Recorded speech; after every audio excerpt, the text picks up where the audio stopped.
back out to Germany. They're having a little bureaucratic issues over there. So since April, did you say bureaucratic?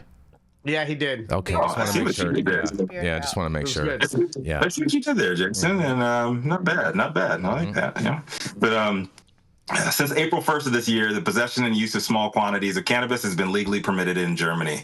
On July 1st, this past Monday, cannabis enthusiasts in Germany were permitted to congregate and or establish private clubs with up to 500 members to grow, distribute, and consume among their members.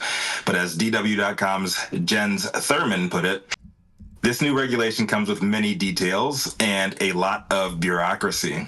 Per Thurman's reporting, each member of the club may receive a maximum of 25 grams of cannabis, which is just under 1 ounce, and on one day, and a total of 50 grams per month. But it's unclear which government authority resides over monitoring these clubs. In Berlin, for example, observers aren't sure how the city's responsible districts will handle the licensing process. When speaking to DW, Stefan Geyer, the head of umbrella organization of German cannabis social clubs, had this to say: "The federal states are extremely ill-prepared for this. There will certainly be a mid-three-digit number of clubs applying for a license, but how long this will take and how many of them will be successful is still impossible to predict." When Germany took its first step on April 1st, it legalized the consumption of small amounts of cannabis in public with many caveats. People above the age of 18 were to be allowed to carry 25 grams of cannabis, and enthusiasts, this is an actual legal term over there, but it's not really defined. Enthusiasts are allowed to grow 3 plants and store up to 50 grams of dried cannabis in their homes. I guess by German standards, just because you're 18 doesn't classify you as an enthusiast. But again, what does classify you under German law? Nobody knows. This shit's beginning to sound a lot like America. The article goes on to say that Geyer believes that the new regulations have already had an effect. Far fewer, this is what he had to say on that, far fewer consumption-related criminal offenses have been documented. In previous years, someone was arrested every 3 minutes because they had a small amount of cannabis on them. Didn't know it was that bad over there. In general, he believes German society is simply ready for the new freedoms. The trend in recent years has been toward greater acceptance. What I've noticed in the last 3 months is that the average age of consumers who identify themselves as such has risen considerably. Consumers have become more middle class and older, more colorful and peaceful. Colorful, huh? I bet you like that one, Jason. I see people over the age of 50 coming to the hemp museum almost every day. They're stocking up on hemp seeds and buying specialist literature for the first time in their lives. He's speaking on, he's also one of the organizers of the private museum in Berlin. These are all people who wouldn't have thought of setting foot in the museum just 1 year ago, if only because they thought it was somehow disreputable to be associated with cannabis. So, destigmatization is in full effect, but what about the opposition? Per the article previously, owning just 1 gram of hashish was illegal and punishable by law. Since legalization, however, a German police union has said it fears new criminal groups might emerge in the cannabis clubs. Alexander Poitz, deputy of the police union, had this to say in to the Daily Augsburger. "We fear that criminals from the organized crime sector will use the possibility of growing clubs to expand criminal structures.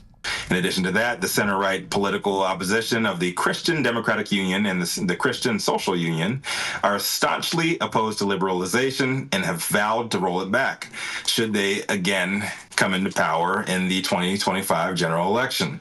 As we previously reported at High 9 News, the state of Bavaria, which is governed by the CSU party, announced that it intends to take an extremely restrictive approach to the inspection of cultivation associations. Since possession of small quantities has been permitted, according to Bavarian Interior Minister Joachim Ehrmann, the police have already had to investigate almost 3,000 cases of driving under the influence of cannabis.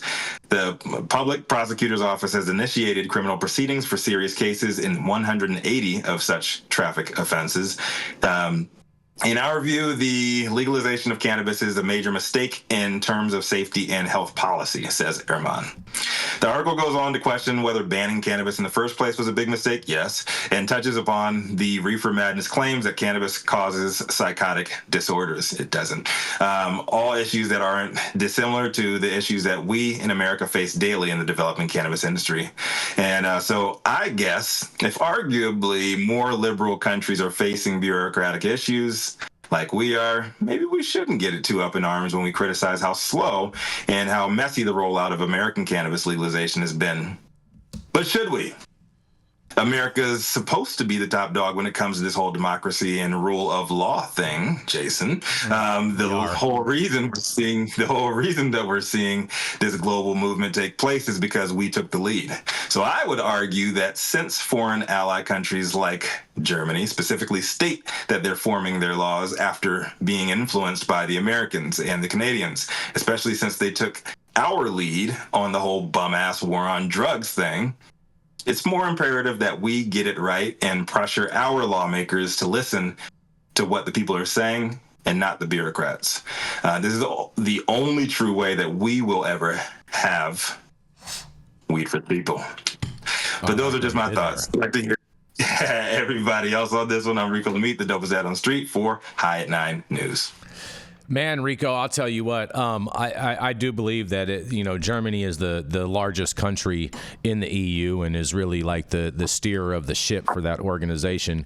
So I'm hoping to see some more progress within the European Union in regards, or maybe even possibly a whole dissolving the whole European Union, and then Germany can just kind of do its thing. But I'm really interested to hear what Jenny Beth has to say about this, because she was just recently out there in Germany at a conference, as well as Sohum, who was also just recently in Germany. Yeah, I mean, it was really interesting. The conference is in Frankfurt, and it was really a great time to chair a couple of days. It was a different conference. It was a think tank, so we definitely discussed a lot of these things, and there was very two distinct sides, right? So that we heard from the people who are head of the organization that controls these clubs that are to open, and kind of the growers co-ops. And then we heard from a gentleman who is very passionate about medical only use and that it should be treated like a pharmaceutical product, which is disappointing because no one wants to buy their weed from Pfizer. But they or Canada, or Canada. They showed a slide of a High Times thing, and they were like, a rap artist was using their name to promote Canada. Yes, that happens, and that's fine. It's not a one size fits all solution, and I think Germany is maybe hopefully not veering to the side of being more pharmaceutical. I think there's a lot of opportunities with import into Germany, so that could open up a really large and robust international market. So I'd like to see them kind of actually follow through with these things that they've passed, and I don't see a lot of movement in that regard. What do you think, Sohum? I mean, it depends on, I was going to say, it depends on where it's happening, too. So I just spent about a week in Bavaria, in Munich, Munich being the largest city and most popular city in Bavaria. And it's really packed right now. I'm sure you saw it in Frankfurt, too, Jenny Beth, with the European Championships happening right now and Germany being the host country. A couple things I noticed. First of all, right? Football, yes, that's right. And I'm wearing my German national team kit today, so perfect time for these stories. One thing I noticed, there is overall a lot more normalization happening from the hemp-derived cannabinoids. You see little vending machines everywhere outside of a tobacco shop where you can buy Delta-8 and CBD and CBG and CBN products. In a mountain town in Austria. So they have these things called e-kiosk, which is basically an employeeless store. There's just a bunch of vending machines that's open 24/7. In a mountain town in Austria, I went and I found one where they had all sorts of hemp-derived cannabinoids that you could just buy out of a vending machine 24 hours a day. So I think that is showing that even in more conservative parts of Austria and Germany, I don't know. Wait, what was that? I have no clue what that was. Neither does Millie. Interesting. I don't know. Was that the Hawk Tua girl? That must have been the Hawk Tua girl. That has to have been her. But yeah, so that was one thing I noticed. The other thing was, I went to a match for the Euros at Bayern Munich Stadium, the Allianz Arena. It was a Romania-Ukraine match, a group stage. The whole time we were there, me and my cousin's husband were trying to find some cannabis, knowing that it had just become legal for adult use. Unfortunately, there's no access points right now for recreational. It's all medical only. As we got out of the train, it was about a 10 or 15-minute walk from the train station to the football stadium. And we noticed these 3 guys in front of us, pull out some pre-rolls and start smoking them. So we were like, yo, where'd you get that? Can we get some? He showed us his medical card and basically the packaging, and it comes from a pharmacy, basically a dispensary. It's not the same pharmacy where you buy your other medicine, but it was some quality cannabis. He just broke us off a 10 sack, and we rolled up real quick and walked up to the stadium. Yeah, I mean, hey.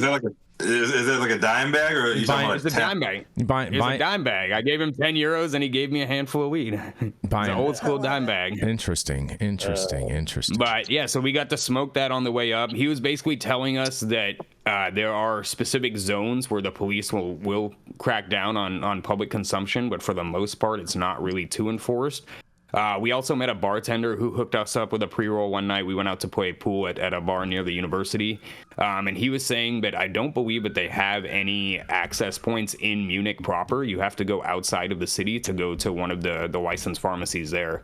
So I think it'll be interesting. Bavaria is definitely on the more conservative side. I heard that from every person that I talked to about cannabis, that they might be the last state in Germany to actually approve these social cannabis clubs.